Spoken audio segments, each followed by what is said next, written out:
Hi everybody, this is the Cricket Badger podcast. Each badger marks the track with its own scent. His black legs are short but very powerful for digging. The name badger probably comes from the French word bêcher, meaning digger.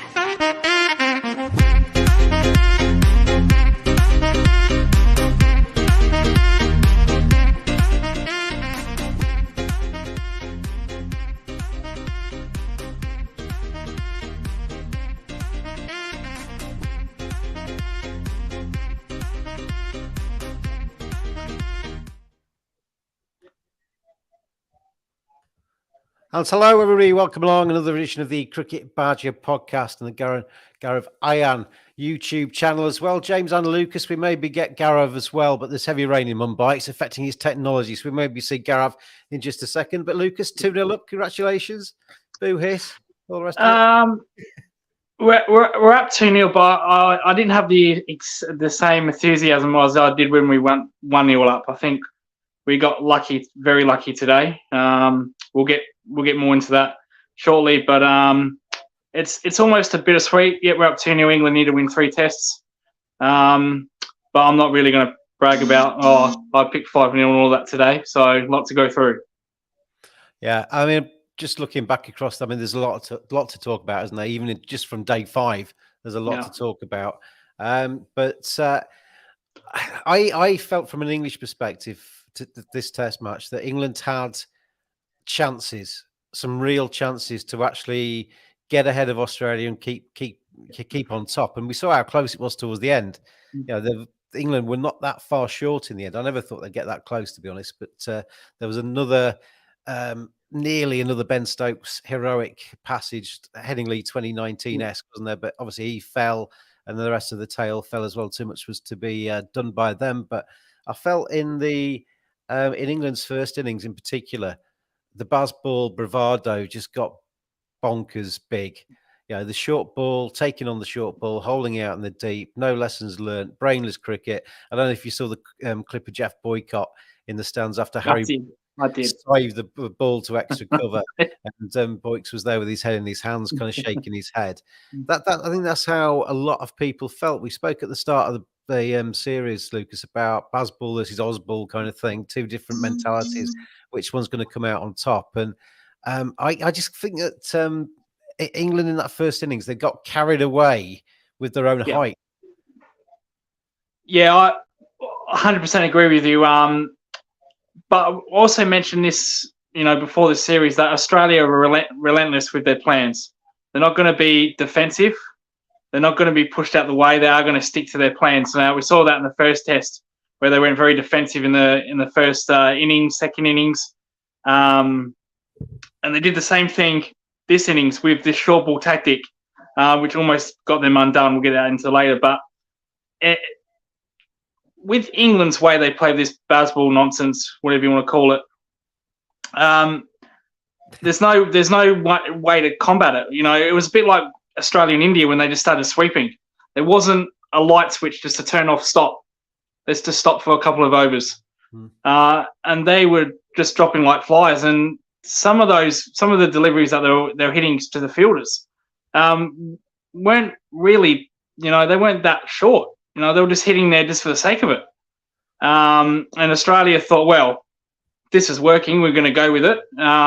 So they deliberately set Steve Smith in, round about either in or 45, daring the English batsmen to go over him.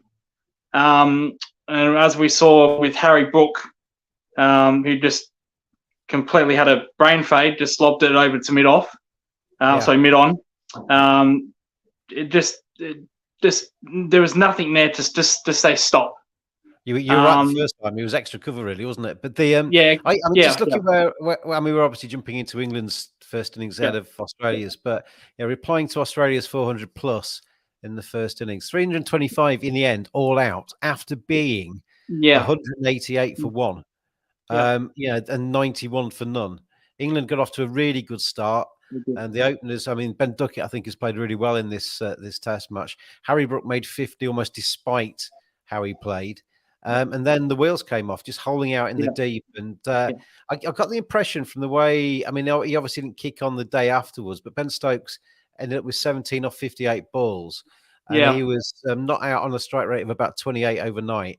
Didn't add to that. But and then today, until he had to put the foot down, he batted far more sensibly. I tweeted earlier that if he played like that, you could see him at England's number 3 because he is a better player than he's been showing. And during the Bazball times, he's come off a few times, he's hit some sixes, but he's tending to shut his eyes, swing, and just hope for the best. Where he's a far better player than that. But he was almost like a message he was sending to the other people, Luke, other batters in the side, Lucas, that we can play responsibly. Bazball or whatever we brand this, our new positive kind of cricket isn't reckless, and they were reckless in that first innings. Yeah. And you hit the nail on the head. You're absolutely right. When they're only one down for that score, I thought, wow, they're gonna match Australia in the batting. They might lead, and then, like I said, they just capitulated with that short ball nonsense. Ben Stokes, he did kind of the same in the second innings in the first test, where he batted progressively. Yeah. And I thought, and at that time, I thought, that's weird, considering everything he said about Jonathan Trott. I thought he actually batted sensibly. He batted using his brain. He treated the bowlers with respect when he needed to. Yeah. He hit the bad balls for runs. And obviously in the second innings, when he was running out of partners, he went into Headingley mode and tried to get England across the line. But, you know, he's got different gears. But I tend to find in the Bazball era, he's come in, say his car's got 6 gears. He's come in started on 4th gear, gone into 5th and 6th too early, and then got himself out sometimes. Whereas in this innings, in this test match, he's come in, played in 1st and 2nd gear, seen how the land lies, and he's gradually gone up a little bit. And I reckon that's far more sensible than the way he's been playing of late. Well, I think it's more sensible in general. Because like I said before the series, this is a world-class attack. This is the most explosive attack that they will come across. You know, with Pakistan was pretty benign in Pakistan. India had injuries. South Africa, apart from Nortje, not really explosive. But this is the first time that they've had 4 bowlers bowling 140 kilometers per hour or 90 miles per hour. And there's no respite to that because they exactly. It's relentless. It's relentless pressure.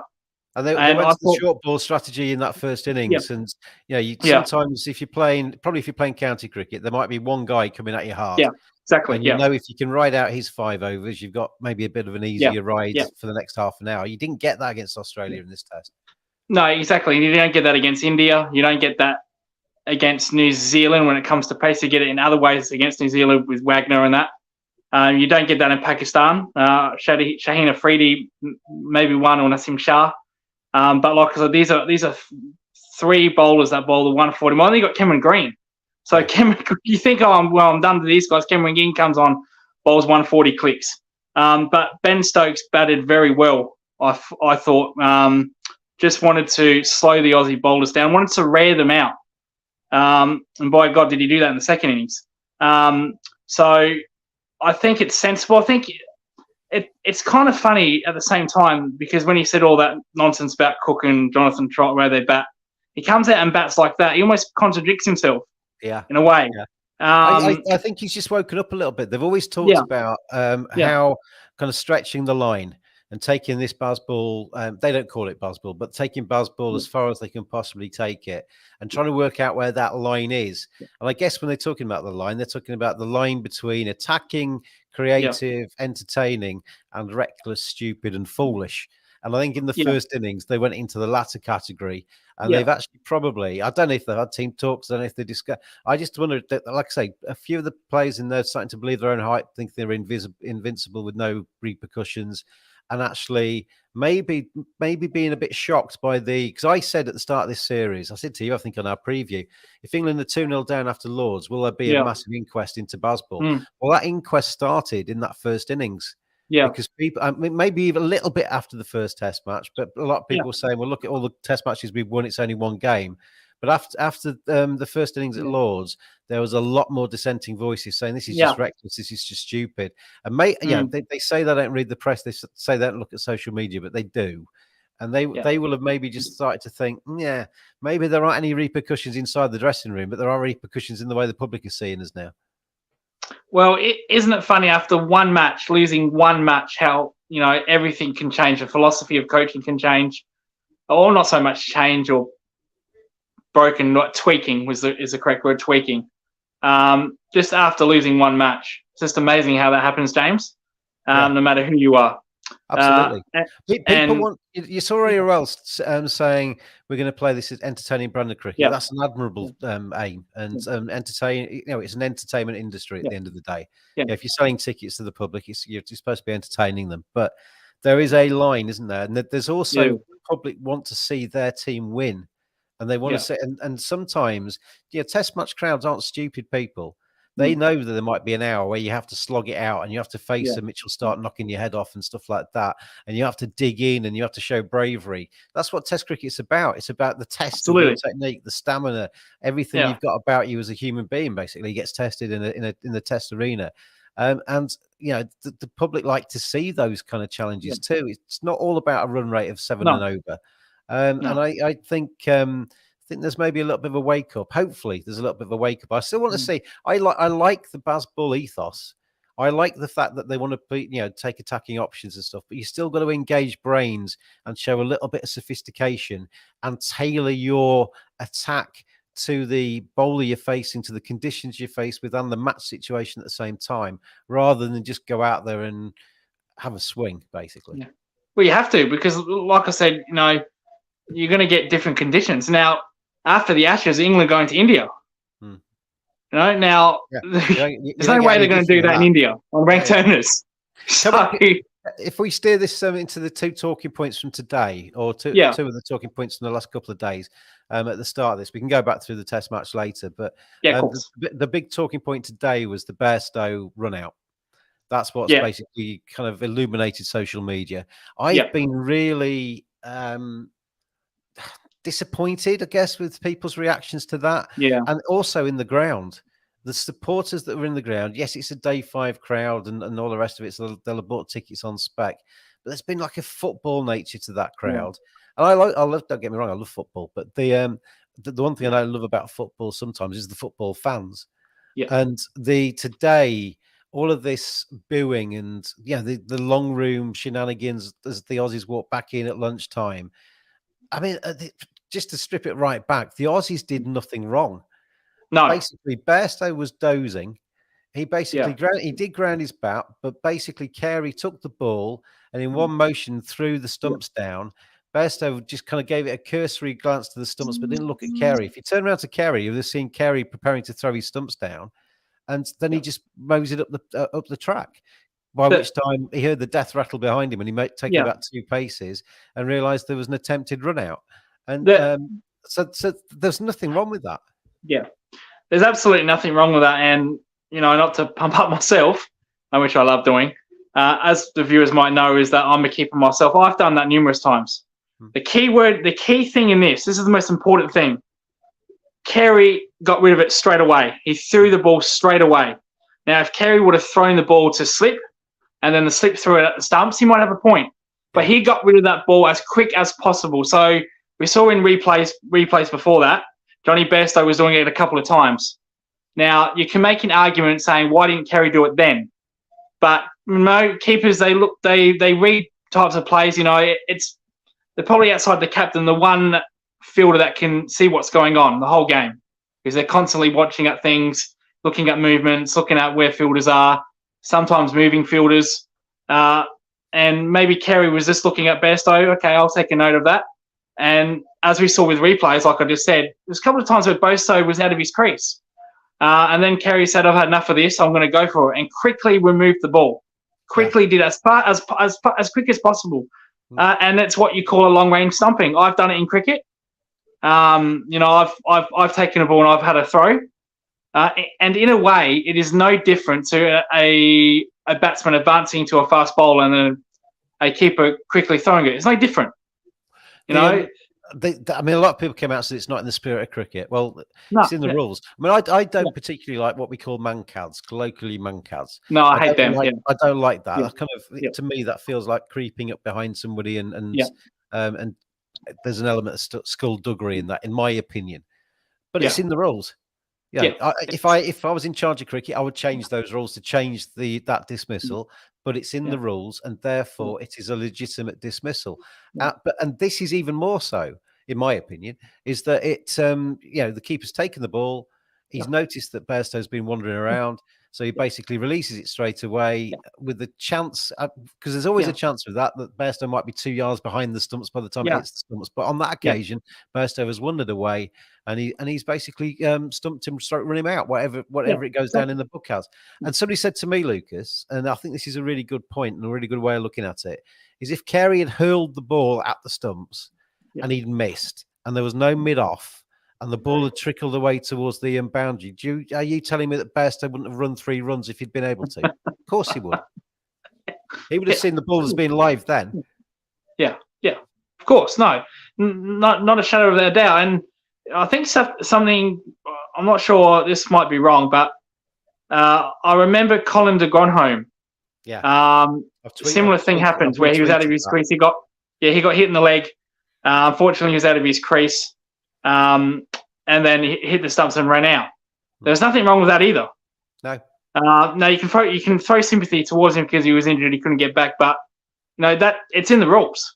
I was speaking to a former player today, Lucas, and their reaction was, you get told as a professional cricketer, you get told you look after your own wicket, you make sure you don't leave your crease until you know that ball is dead. And I don't know if you saw all of the commentators was basically agreeing what we're saying, in that it was a legitimate dismissal. Andrew Strauss was asked after the game today, would you have called back Johnny Bairstow?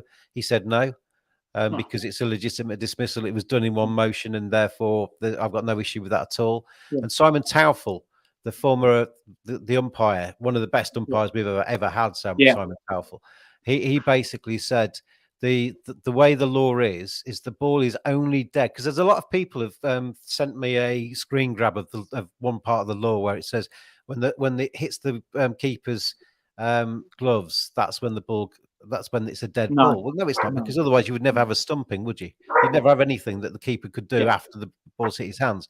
And what Simon Taufel said is the ball is only dead when both teams effectively act like it is dead.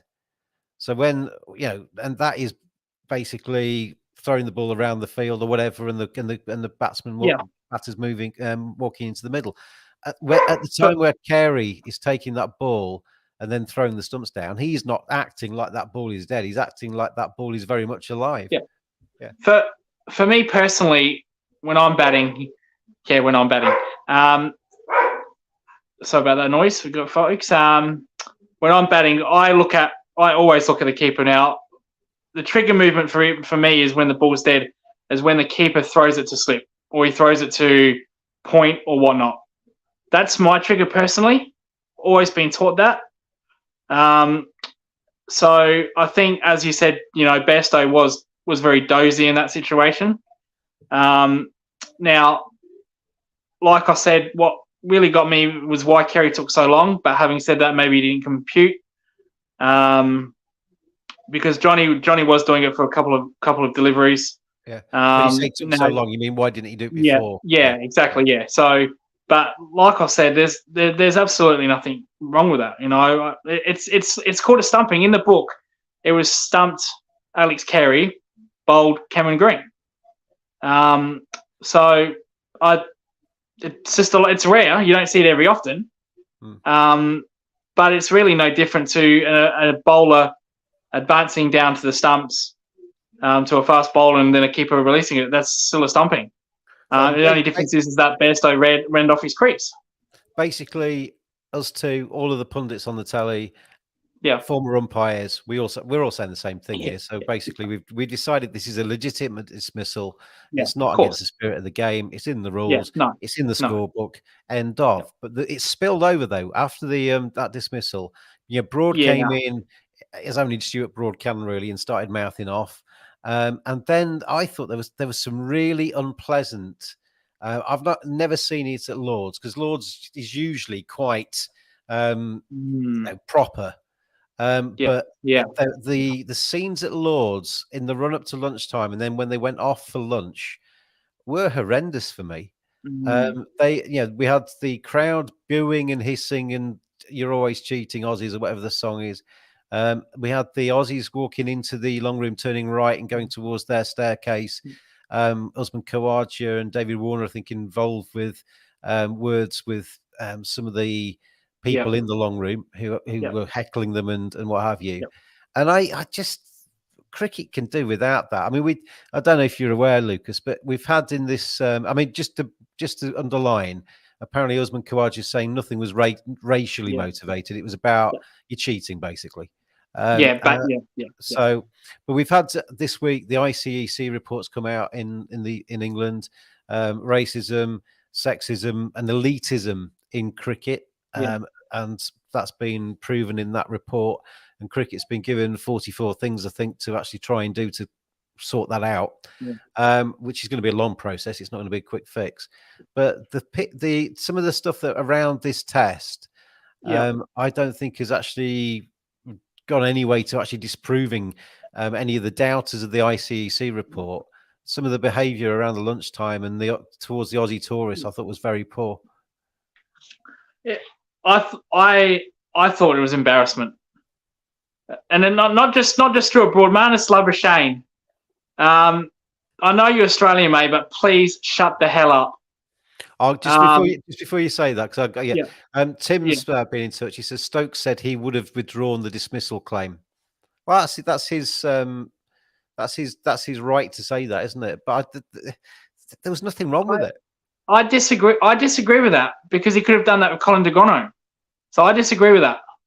Well, was Stokes? I don't think Stokes was captain then, was he? I think it was probably Root, but oh, okay, fair enough. No, I apologise. But Tim's basically saying Stokes in his post-match has said that he would have withdrawn it. Well, if he would, then that's his decision. But I don't see where there was no reason to withdraw it. I don't think he would. But no, that's a captain by captain thing. I don't think I would have. So if I was the captain. But I'm the keeper, so I'm just dying for those wickets. I've just got on my stat sheet. Before I flashed up the Tim question or the Tim comment there, you were talking about Marnus Labuschagne. Jesus, I was commentating on day one. I was off on day two, and I was watching it at home. Oh. And you could hardly hear the commentators over him talking. It's just. And it's not. There's a difference between good banter and bad banter, with Tim Payne, Rashid Khan. This guy is a menace, and it's not just towards like I said, not towards the batsman. It's a commentary. Yeah. You can hear him. He just can't shut up. It just. And I made a tweet saying, if only he could back up his words with the bat, not his mouth. Because with all due respect, he would be the last person to abuse Stuart Broad after, having Stuart Broad's got him out twice. And Marnus Labuschagne has not made a run. He's been very disappointing so far, Marnus Labuschagne. Warner's been better than him. He did go a bit quieter this afternoon. The runs were mounting up and he did. There was a 10-minute period where Broad was making fun of the run out, putting his bat, saying, "Can I go? Can I go?" And then, Marnus was very quiet after that. It seemed to be a little bit more serious. But it back to the crowd. I don't mind the booing. I don't mind the chanting because it happens mostly around the world. Probably not in West Indies or Sri Lanka because they don't have any fans to start with. No shot on them, but that's just true. But mainly in Australia and England. But I don't mind the booing. I don't mind the cheat or the sandpaper or you saw you crying on the telly, like they said to Steve Smith last test. I don't mind that. But when the key word that you used was elitism. When you're inside that building, they are very elite members there, James. They're not some guys off the street. They've been involved in members of cricket for a long, long time. And to see that, them chanting, cheat, that was a little bit disappointing. And then I have to say, Lucas, some of the worst people I've ever met in cricket, and I've met quite a lot of people, some of the worst people I've met in cricket have been the ones with suits and ties on in the posh seats, who think they almost own the game and can say whatever they like. Yeah. and really in general, they should be leading by example. You know, these are 60, 70, 80-year-old men, and to be chanting that, you know, that's, and then getting in, and then, you know, with the Karaja incident with Warner, you know, as you said, that Karaja just came out and said it wasn't racist. It was more like, well, you cheated, and Usman took offense to that. Usman's a very laid back guy. Let's not forget that. He's very laid back. Takes a lot of bottle for him to get a reaction. He's very timid. So obviously something was said along the lines of cheating, and Usman's taken offense to that. What was, I don't know. He didn't say. But it's just, and then when they went upstairs, there was more members shouting abuse. You know, that I didn't like that. I think keep that in the ground. Keep that in the ground. I just think it's really, really, really poor. Yeah. Gaurav has been on. He's watching rather than joining us, and he's commenting on the feed here. You can too. If you want to send in your comments, then please do put your name on them. If you're doing it through Facebook, put your name on them, please. But Brendan McCullum has apparently done it twice when he was a keeper. So if England get the moral high ground too much, then maybe the footage of Brendan McCullum doing this in the past is there as well. And Tim says, would Cummins have enforced Berso's dismissal if Stark's catch was given out? I think they're two separate things, but it brings us on to the Stark catch, Lucas, isn't it? Because that was the talking point last night, where Stark on the boundary ran to his left, dived, picked up the ball, had it in his hands, but then as he went down, effectively had the ball underneath his hands and kind of grounded the ball as he slid across the ground. Now, some people are saying, and my initial thoughts were he had it under control before he hit the ground. Yeah, but then obviously the decision was not out. I thought it was quite refreshing, and I wish they'd do this a little bit more in football. With referees in football after controversial decisions. But Maria Erasmus, the third umpire, was interviewed this morning ahead of the game, and he basically just wrapped it all up. He basically said, you need to have control of the ball, but you also need to have control of your own body. And when he's falling to the ground like that, he doesn't have control of his own body. And then by the time he does gain control, he's grounded the ball on the ground. So therefore it's not out. And he said, you know, like equally, if you catch the ball and you're still got forward momentum and it takes you over the rope, it's a 6. You know, whilst you're still moving, you haven't got full control of your own body, and therefore it was a not out decision. And I can see that. I've got no problem with that at all. I've got no problem with that at all. But where the hell is Mitchell Stark supposed to go? Is he supposed to disappear in thin air? Yeah, he's grounded the ball, hasn't he? Yeah. I when I looked at it, I thought that was out because he gobbled it. It wasn't like it bobbled out of his hand. It was moving around. It was a clean catch as you ever see. Just stuck. So I was a bit confused. I think, you know, Ricky Ponting came out and said he was confused by it. Glenn McGrath said it was nothing. But he did take the ball. No, absolutely. No, that's not. I'm not debating that. He did use that ball to hold momentum. But I thought the Cameron Green one was way worse. Way worse. There needs to be something. I mean, because Mitchell Stark, I can understand him thinking, I got that in my hands. I don't know what you're talking about. But maybe when he saw the replays later, he might have realised. Glenn McGrath went off on one. Glenn McGrath, for him, went mad, didn't he? He was absolutely incensed by it.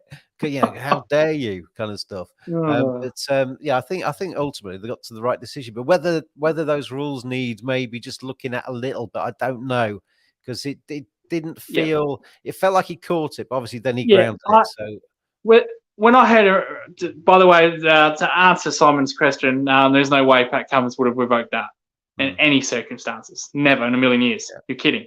But looking at it before, the umpire, what's his name? The third umpire, Maria Erasmus. Came out and said what he said. You know, I disagreed with that because, like I said, he was in full control of that start. There was not one point where he looked like he was going to drop it. Now, I understand that his body was moving, but like I said, Mitchell Stark cannot vanish into thin air. His body cannot stop it. The problem. I get where he's coming from. The problem I think the problem comes when he steadies himself and balances himself effectively by resting on the ball on the ground. And that I get from Erasmus. I get that. 100% get that. But just looking at it, just looked out. You know, like I said, the Cameron Green was far worse. Yeah. That for me wasn't out. So Yeah. there needs to be more rules that need to come out with this thing, because there's more confusion than ever. If we get players like Wiggy Ponting, him maybe a little bit biased, come in and say, you know, I'm confused, you know, then maybe, yeah, just a little bit biased, a little bit biased, just a titchy witchy little bit biased. Yeah.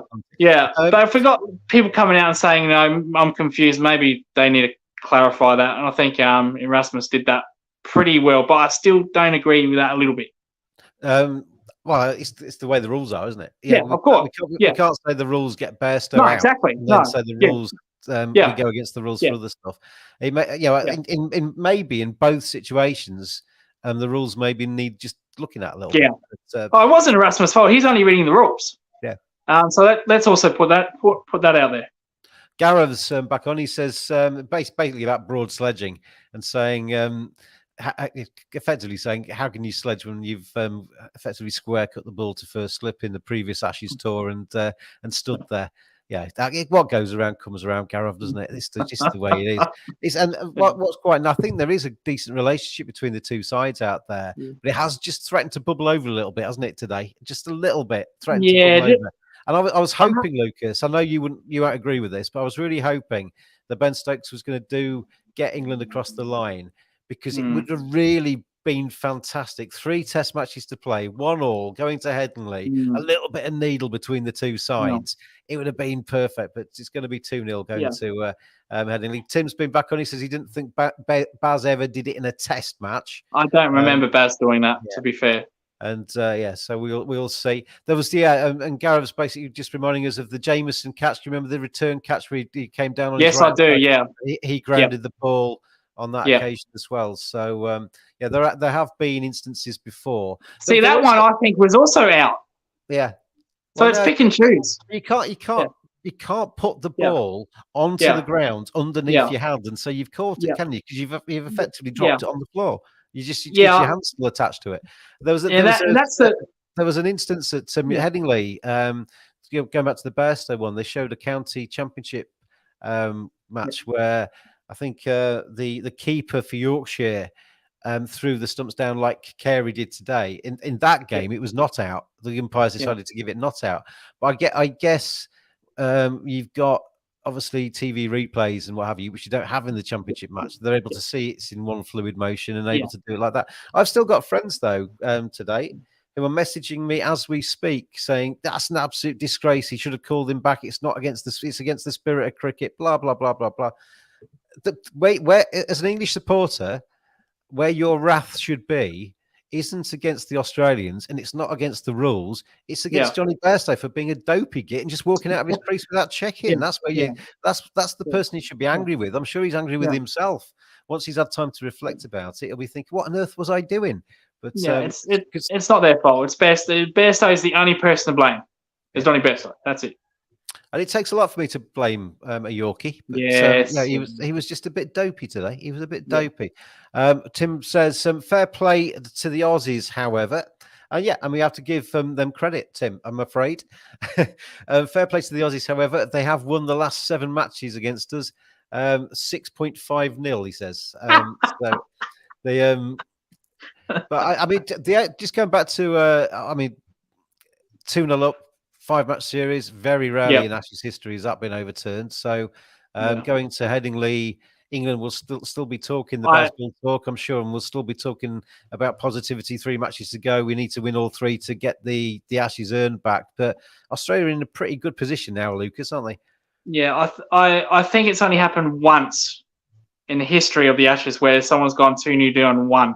And I think that was in Australia. Can't 100% be certain of that, but pretty confident. But anyway, time to make it 2 then, isn't it? Time to make it 2. Yeah, exactly. No, to agree with your point, ideally, you know, as a neutral, you'd want Ben Stokes winning that. As Australian, no. As an Englishman, yes. So just go back to before we develop that. The Garav's come back on. It says Baz ran out murally while Sangha was celebrating for 100. I think after the retirement, he did apologise to Sangha. You can watch the video on YouTube, apparently. So there's a controversial bit. And there we go. The second time from Gaurav was he did it to Mufu, the player from Zimbabwe. So they're the 2 times that apparently Brendan McCullum, in some people's view, would use skullduggery. In other people's view, played within the rules and actually got a legitimate wicket. Yeah. Well, if they change the rule to that you can't do that anymore, I don't think I can keep anymore. So just giving too much for the batsman, for crying out loud. But there's nothing, and I'd be disappointed if they did change that. To be honest, I don't think that should ever be changed. Like I said, one person to blame, that's Johnny Bairstow. It is what it is. Stay in your crease, Johnny. Yeah, if you wander out your crease without properly checking the keeper's not going to do anything to get rid of you, then exactly. you're asking for trouble. And it was just a little bit. I mean, you can understand it happening. You got a lot on your mind. You've come in a pressurised situation. You want to have a chat with Ben Stokes. Blah blah blah blah blah. You look around, you see your bails have been removed, but that's your fault. It's your wicket to protect, and you've not protected it. Just going back to the overall series, then 2-0 up, the Aussies are going to be feeling pretty good. But one of the key factors that they're going to be missing going forwards is Nathan Lyon. Because I mean, that was really sad to see, to be honest. I mean, I obviously as an Englishman, I would have liked to have gone through the series without Nathan Lyon picking up any wickets whatsoever. But I seen him interviewed. I quite like him as a fella. And kind of when you saw his calf had gone, it was almost immediate. You thought, this is serious. This is going to be. This isn't cramp. This is going to be a problem. Obviously, watching, I couldn't believe it. My heart sunk. Because he's such a wonderful guy, nice guy, very easy to get along with. Played his cricket in Adelaide before he moved to New South Wales. Was actually a groundsman, James, curator groundsman. Yeah. So Adelaide boy, now he's moved to New South Wales. The story, that story was actually pretty amazing. Nathan Lyon, as a curator, the South Australian coach Darren Berry was looking for spinners, and he saw Nathan Lyon do some warm-ups, and he invited Nathan Lyon into the nets. And it said he only took him 3 deliveries to say, right, Nathan, you're playing the whole season with us. So just 3 balls in the nets. I think he was. Lahore Calendars, Yorkshire got a bit of a thing going with them, and they have massive trials, and they bring people from they go out into the sticks basically in Pakistan, and they invite people down to say, come and show us what you can do. And their first audition, it's a little bit like X Factor. You go through different rounds. But your first audition is basically face 3 balls in the nets with the bat, or bowl 3 balls in the net, because the coaches can see whether you're worth another look. You might miss all 3 balls with the bat, or you might bowl 3 wides. But if they can see you've got a little bit of pace, or you've got something about your action, we can work with that. Come back for round 2, and that's probably all Nathan Lyon did, wasn't it? That's all. Well, that's all he did in the nets. Well, having said that, our batting at that time was pretty average, so probably made him feel like $1 million. Sorry to pot shot South Australia. Not that I need to do that every day. I'm already enough trouble with just pot shotting them.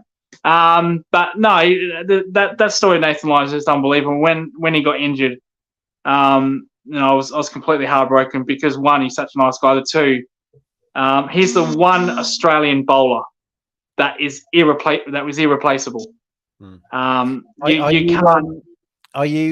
Were you expecting him to come out to bat?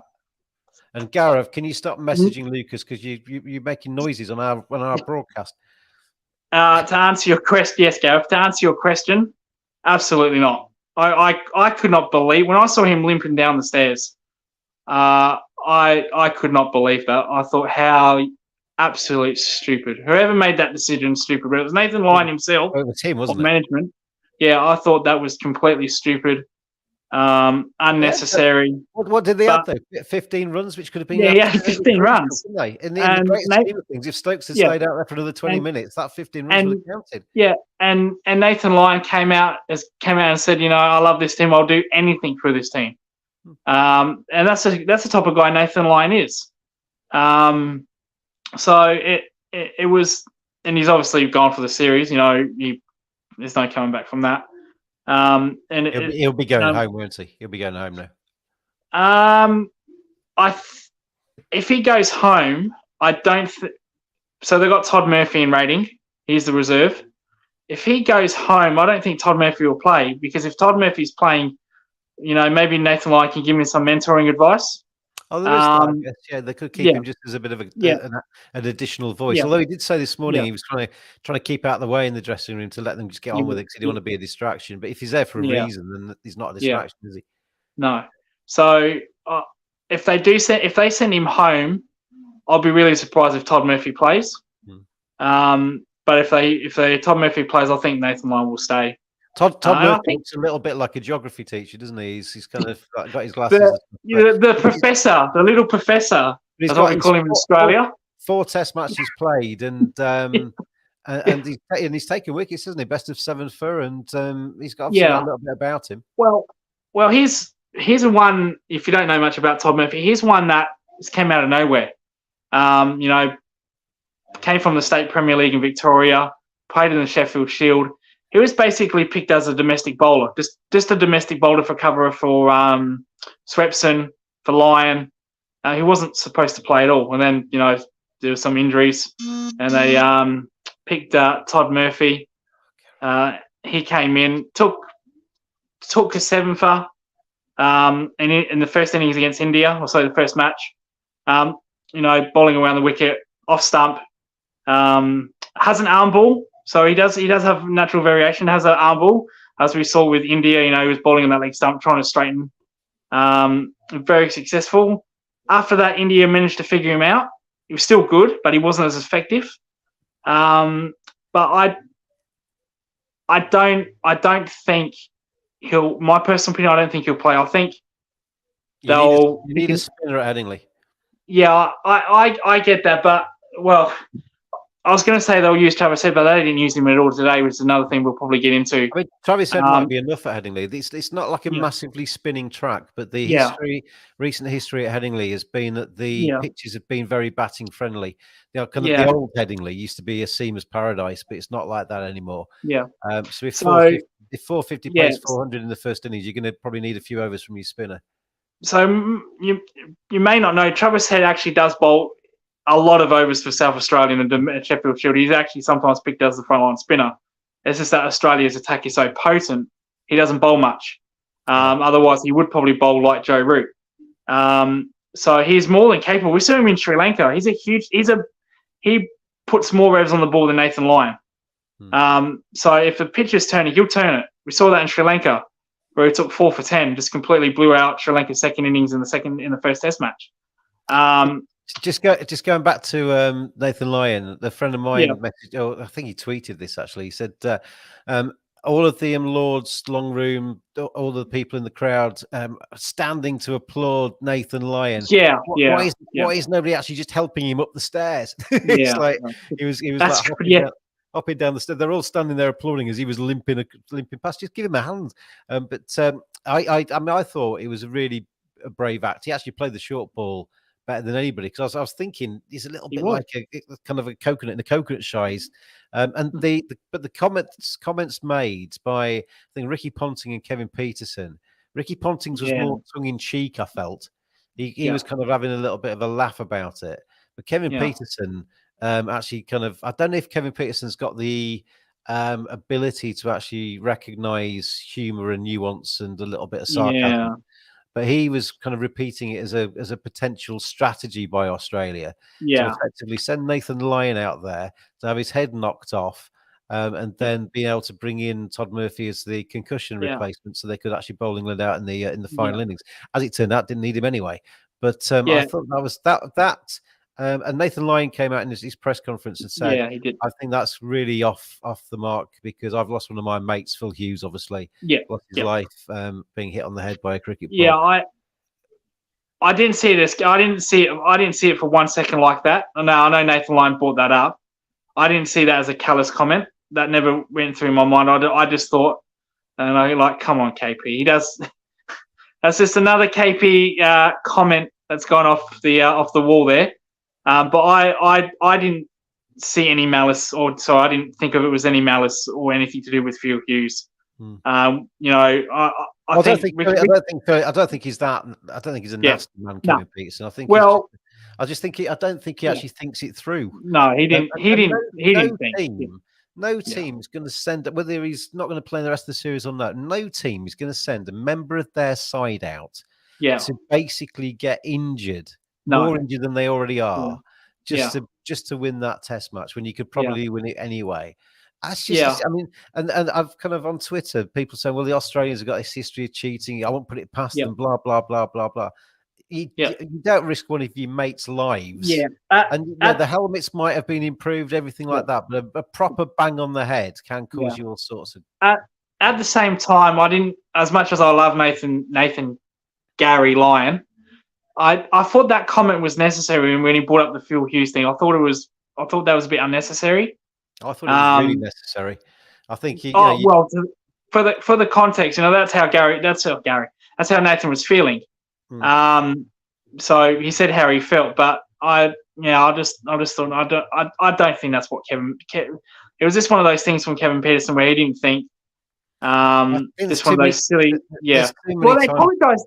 Didn't they apologize on air? They apologized on the broadcast. I saw Ricky Ponting said that's not what they meant. Yeah. I didn't have an issue with what Ricky Ponting said because he said it tongue in cheek. He said it kind of like, But Kevin Peterson's kind of said, well, that's food for thought, isn't it? As if that was a real strategy. So if anything, it was KP for me that needed to come out and actually put the record right. But what Ricky Ponting was saying, we weren't obviously suggesting that people were hoping he was going to get hit on the head. But it was actually, in Ricky Ponting's view, it was England shouldn't have been bowling short because that brought that potential scenario into the equation. It was actually in England's interest to pitch the ball up to Nathan Lyon than to actually get him becoming a concussion substitute and having Australia at full strength again. So that was the only thing. But Kevin Peterson needs to engage his brain sometimes for me. He does. We didn't have a good test, Kevin Peterson. I don't know if you saw, but there was a photo with him with Strauss. That looked really warmish, didn't it? Well, they do have a history, those two. Yeah, of course. Yeah, I'm aware. I am aware of that history because it's sport over in the actors a bit. Yeah, I mean, it's more than one instance, isn't it? There's something Andrew Strauss said about him on air when he thought the microphone was off, which I won't repeat. And then there was obviously Kevin Peterson under Strauss passing information to the South African club, whatever. There's a long history there between those two. And I somebody had said to me that they'd had around a golf or they'd done something and they'd kind of made up. But there's a difference between being bosom buddies and actually tolerating somebody, isn't there? And I think they might be at the tolerate level rather than the bosom buzzy level just yet. Just incidentally, did Strauss make any runs that series? There's a South African series. Oh God, I can't even remember. I can't remember yesterday, Lucas. Well, I can. Note to self: never bring up history. I can only remember yesterday because it was day 4 of the Test match yesterday. Before we round off, there's another message here from our friend. Let's have a look. I've lost the messages. I will get that in a second. We'll go on to something else. How do you see Headingley then in terms of Australia? Any particular changes? Because it was like a scene, a little bit of a scene from Saving Private Ryan at one stage this Test match, wasn't it? Ollie Pope's gone down with a shoulder injury. Ben Stokes is. Ben Stokes limps regardless, doesn't he? He just carries on limping through. I mean, Ben Stokes got cracked on the end of his elbow today by an 86-mile-an-hour ball, which would have probably made me cry. And put me out of any kind of action for about 6 months, and he just had a deep breath and shrugged it off and carried on. He's hard as nails, that bloke. One tough cookie. One hard yakka, as they have that slang in Australia. He took an absolute battering, and at the same time when I said just moments ago, I said that it was pretty silly that Nathan Lyon came out. But it was 15 crucial runs, and he loves his team. I thought it was very stupid that Ali Pope came out. I thought that was completely unnecessary either. Field. He seemed to be okay batting, didn't he? Yeah, he seemed. The injury was clearly obviously, but when he came out fielding, and then there was a moment where he wouldn't lead with his left arm, and then he was trying to soccer defend like a soccer player defender, and then he reholded his shot. I thought that was completely unnecessary. Thought that I didn't really like that because that could potentially ruin a career, AC joint. Or Well, we saw that with Simon Jones with his knee. Was never the same. So I thought that was a little bit silly. But like I said, maybe Pope had the same reasons for Lyon. He just wanted it. He just loves his team, loves his country. To answer your question about changes, well, with England's on the England point of view, they've made it quite clear they're not going to change unless there is injury. So I thought maybe Zach Crawley has played his last game, but they'll keep Zach Crawley. Maybe Jimmy Anderson. I know you want to speak about Jimmy Anderson. I don't think he's had the best 2 tests. I don't think the pitches have been there for him. Having said that, the pitch was there in the first innings for him. He did nothing with it. Absolutely nothing. When there was that green tringe. So maybe he needs a rest. He was getting it to swing on day one, wasn't he? But just going back to that first session, I was on commentary, and England beat the bat about 50 times on day one. This test match could have been very different, because I was saying on commentary, my fear was that England are going to. I mean, I don't think they got the length completely right, but they'd beaten the bat so many times. There was a couple of inside edge cuts just past leg stump as well. Various things the Aussies. If there was anything, if it was a play, a loose shot of the play, they missed the edge, didn't get the edge. Any bit of luck went for Australia. You get days like that. I was concerned that in England's innings it might be the reverse, because you sometimes see one team get a lot of luck and play and miss and play and miss. Then a bowler comes on for the in the next innings, and every single play and miss ends up being an edge to slip, and they're out cheaply. As it was, England got out in a completely different way to the short ball. But as Tim's saying there, both teams will have to replace players. Lyon, obviously, Pope. Obviously, I mean, it's not been confirmed yet about Pope, has it? I don't think, but that doesn't look good, certainly for the 3rd test match. Anderson looks tired. Basically, Tim's saying that Stark looks tired, but I mean, why does he look tired? He's only played 1 test match. Hazelwood tired, Robinson tired, Broad tired, Green tired, Cummings tired. Stokes are all cooked, he says. If England's squad is stronger, we have a chance at Leeds. This is one of the things that maybe England have missed a trick with, the fact that they've tried to score for 460 overs or whatever, and you're only putting 60 overs into that Australian pace attack, aren't you? Yeah, well, that's exactly right, because they score so quick. So they score 400 and 500 one day, and by lunch day 2, they bat, or within like 3 sessions they're back bowling, because they score so quick. And if a batsman, also if the batting team can't wear the bowling down, that's okay. But with batting of Australia, it can be very, very taxing. So it was also taxing for the Australian bowlers today in that second innings, when it was completely unnecessary to rotate the same bowlers. Probably get into that a little bit later. But we're not going to have much later. We've already been on for 53 minutes. I mean, in terms of the Jimmy Anderson thing you're asking me about, because I want to try and keep this to an hour if we can today, Lucas. Jimmy, Gaurav asking, has Jimmy played his last test match? The answer to that is no, because he's going to be in the squad for the rest of this series at the very least. But I just wonder with Jimmy, there's a few players in this England side, and rightly or wrongly, both Australians and Englishmen treat the Ashes cycle as almost like a retirement cycle as well. If you're going to go, it's usually after an Ashes series. We see a clear out sometimes, don't we, in a couple of retirements at the end of an Ashes series. I wonder if Anderson goes at Old Trafford.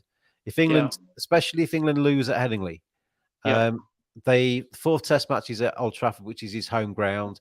If the series is done and dusted by the time they get to Old Trafford, he may think that could be a good way for him to finish test match cricket. Anderson's got nothing to prove. Anderson's done everything possible. He is a legend. He is a great at the game, and I don't use those terms lightly, because we sometimes call people aren't great, but Anderson is a great. He's a legend. He is right up there. All of the Aussies respect him. All of the English people that he's ever played with respect him. The crowds respect him. And I want Jimmy Anderson to go out on his own terms. I want Jimmy Anderson to have the send-off that he deserves to have after playing so utterly brilliantly for England over the last 2 decades. He is an absolute god of English cricket. And if he chooses to go out at Old Trafford, then right behind that, I'll clap it. I'll Yeah. go down. I'll go to Old Trafford and clap him off myself, Yeah. because Yeah. he deserves a really good send off. And he doesn't look happy this series. The first pitch he moaned about. I don't think Yeah. this pitch gave him too much more. He No. doesn't look like he's enjoying this series No. at all. His only real contribution today was to get peppered by Stark, Yeah. with the bat in hand. That's great motivation. I would like him to bow out of Test cricket on his own terms, in his own way, rather than go on just a little bit too long and for people to start to turn against him and demand him to be removed from the side. I don't think he's offered too much with the ball, other than his nous and what have you. And I just wonder if this might be, very sadly, the last we see of Jimmy Anderson this season. Well, as we know, David Warner, he said he's going to retire at the end of the Australian summer against Pakistan at Sydney. But I have a different perspective. If a player like Jimmy Anderson, who is a legend, there's no doubt about that, I won't even debate that, saying, I'm not, well, he hasn't said it, but he said, basically saying, as he said, I'm not enjoying it. Pitch in the first pitch was just too hard, couldn't do anything. After the green tint wore off, it became really the same pitch. There was no demons in it. It's kind of disappointing that a legend of a game has to, doesn't feel like playing cricket anymore because of the way we're only surmising that part of it, aren't we? Yeah. But it's his body of course, but he always looks grumpy. Yeah.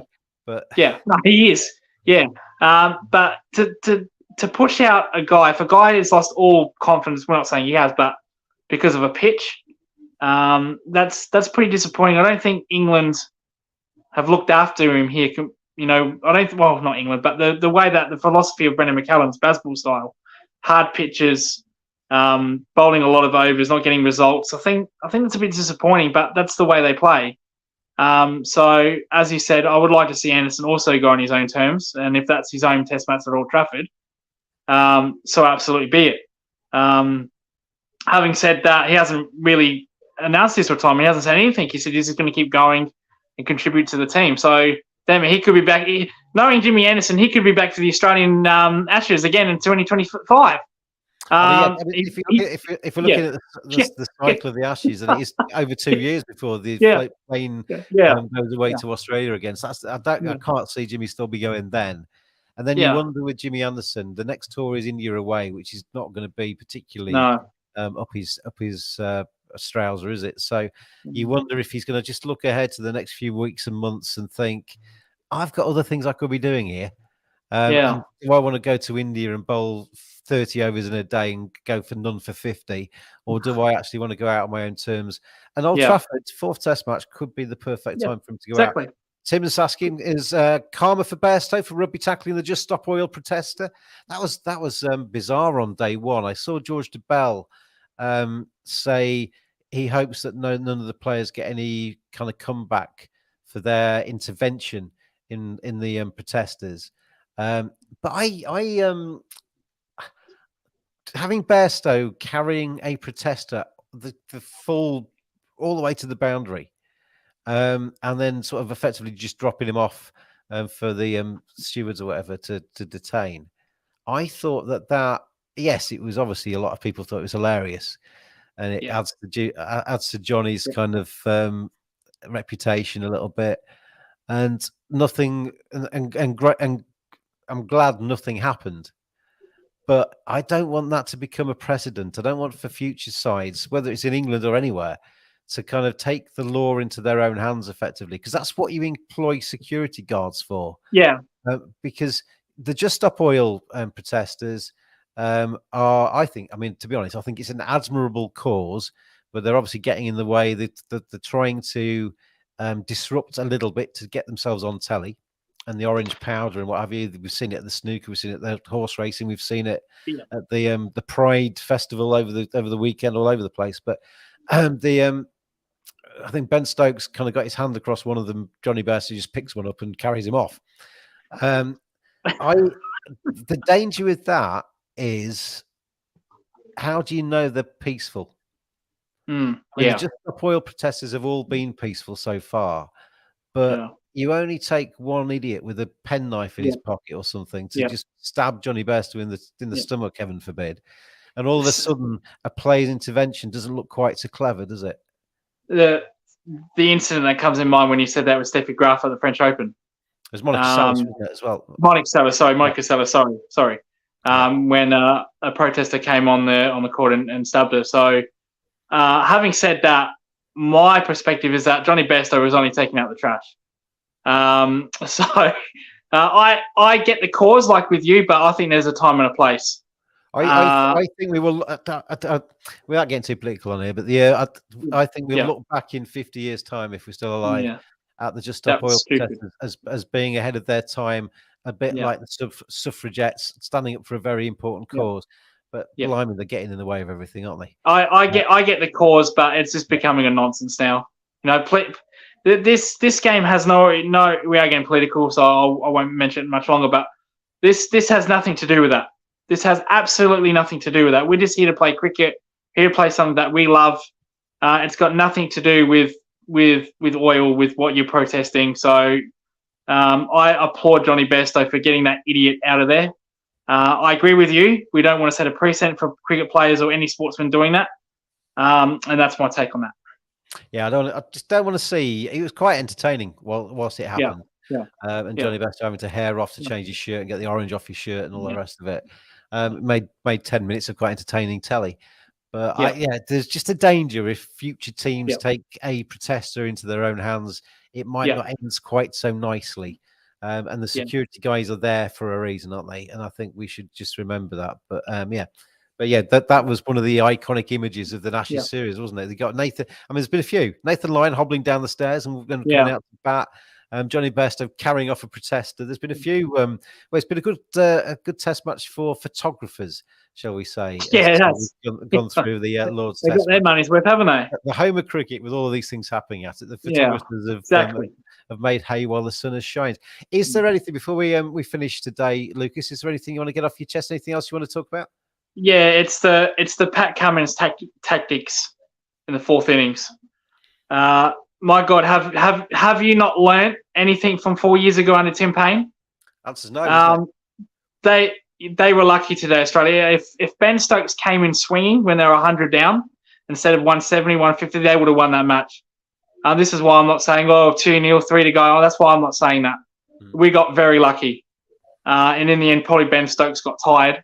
But the one thing at Headingley that Ben Stokes did was smack anything leg side. Anything short leg side smacked. What did we bowl today? Short leg side. So we learned absolutely nothing from that. Also, we didn't rotate bowlers. Why did we not use Travis? So we don't even know if the pitch would have spun James. Probably not, but we would never know. Yeah. Why not bowl him for 2 overs if the pitch is benign? All right, we can go back to our bowlers. And the other thing, why when Ben Stokes is basically picking up anything that's short and swinging it over the deep square? Why is he persistent bowling short to him? It's brain dead from Pat Cummins. He had a meltdown. I can't put any words into it. He had a meltdown. Andrew McDonald, who's the head coach for Australia, there's a period where I think he was frantically trying to get a message out to Pat Cummins. Yeah, he was on the walkie-talkie. Yeah. Something different. We're going to lose this test match. They just got completely carried away. Brain dead cricket. Pat Cummins is very, very lucky. Do you think 4 years ago started coming into a few people's minds? Because Steve Smith, there's a lot of those players were there 4 years ago. Oh, well, absolutely. Well, it seems like they were talking to. You might as well have Tim Payne captaincy, because that's what Pat Cummins did. Do exactly what Tim Payne did. So of course it did.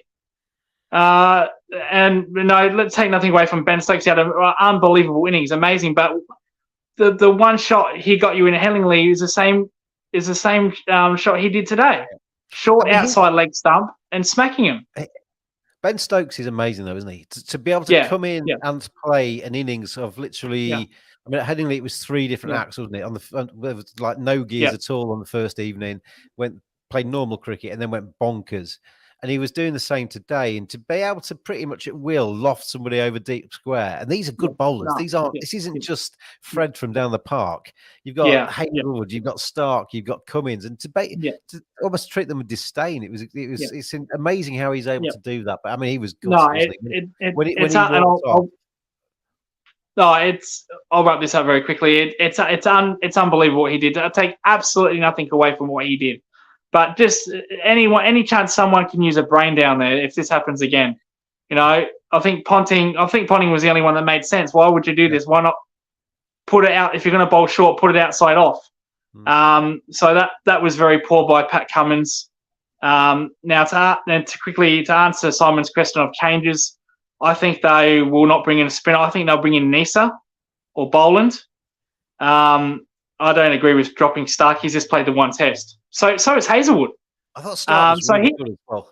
And yeah, I thought he was the difference, really. Yeah, he was. I'll give him credit. He was actually pretty good. And they made the right call, picking him and not Boland. But I think, why would you rest Hazelwood and Stark after the one test? I think Australia would want to win the third test and get that out of the way. Then they can probably start resting Cummins.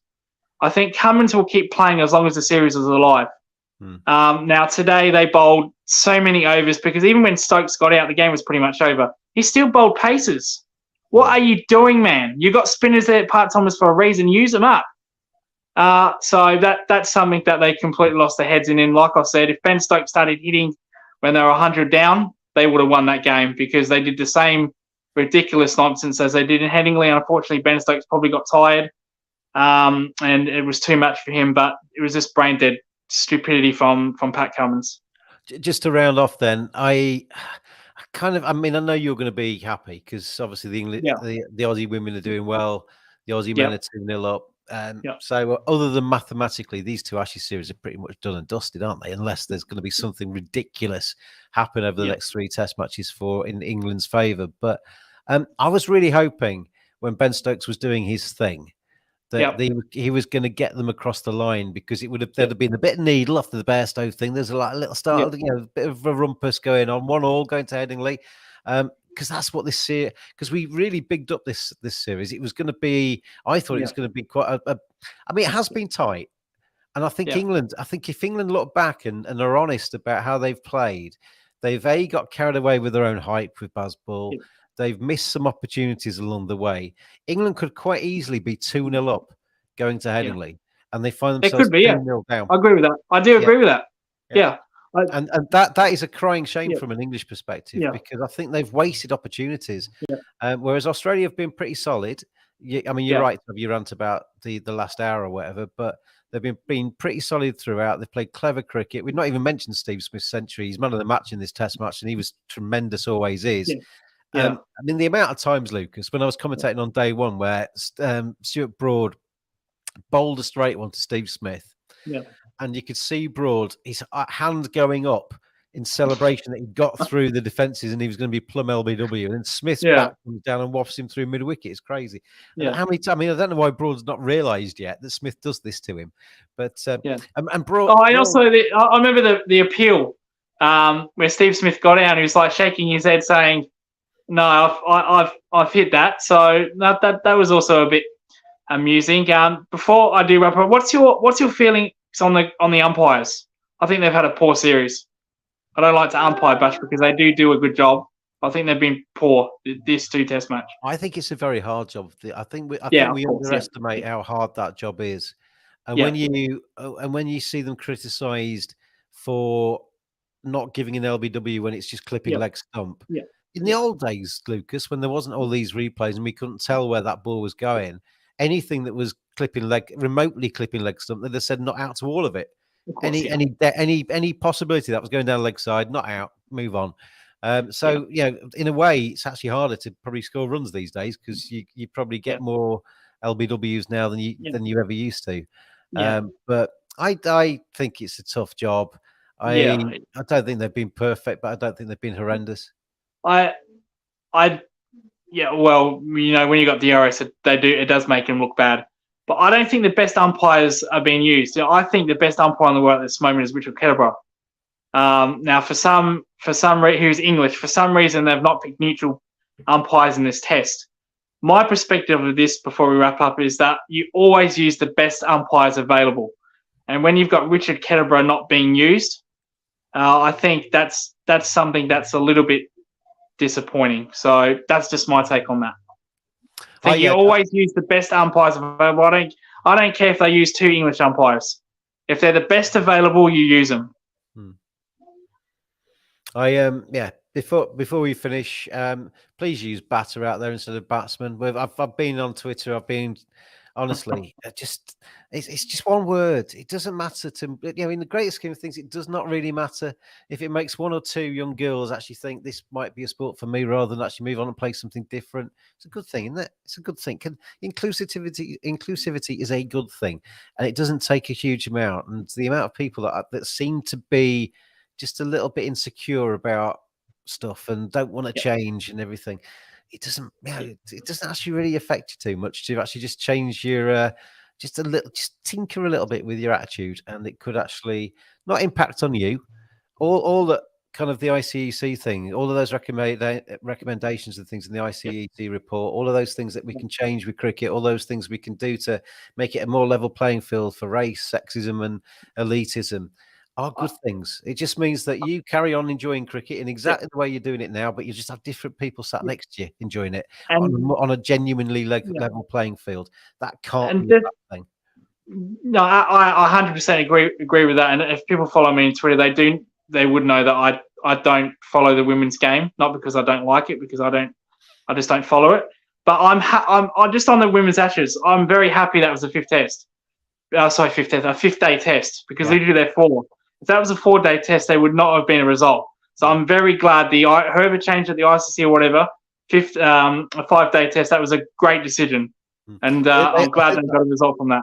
I think they are starting to listen to the women and actually give them a little bit more of what they want, playing on test match grounds and getting a little bit more excitement. I mean, the one good thing about the 100 is what it's done for the women's game in England. Obviously there was quite a lot of tickets sold for the matches. There was quite a big big crowd for the T20 last night, and which went right down to the wire as well. So it's been a good sit in the same way. I mean, to be honest, in the same way as the men's series has been very, very close throughout, and the Aussies have got home. It seems to me that the same kind of narrative's going through the women's series as well. There's not actually that much between the two sides, but the Aussies are just getting home, and so far have taken both games. So both, unfortunately, the Ashes series they're not dead, mathematically still alive. But it's going to take an awful it's a huge comeback from England to actually do anything from where things stand at the moment. Next test, Headingley, starts on Thursday, Lucas. So it's not too far away, is it? Not too far away. So looking forward to that. And I will talk to you again in between times after Headingley, when hopefully it's 2-1. Yeah, hopefully. Well, no, not hopefully. That's wrong. You always do that. I always do that. So thank you for sucking me in once again, James, for baiting me. But no, thank you, and appreciate being on. Thank you so much. And keep watching Gaurav's YouTube channel. Keep listening and watching the Cricket Badger podcast. You can follow me on Twitter at cricket_badger. It's on the screen there. And Lucas, how do they follow you? You can follow me on Lucas R32 Sky or at Lucas Adelaide Uni. So thanks, Lucas. Thanks to Gaurav, and thanks to everybody out there for watching. Listen later on the Cricket Badger podcast platform as well. And we'll see you after the 3rd test. Cheers, everybody. Cheers.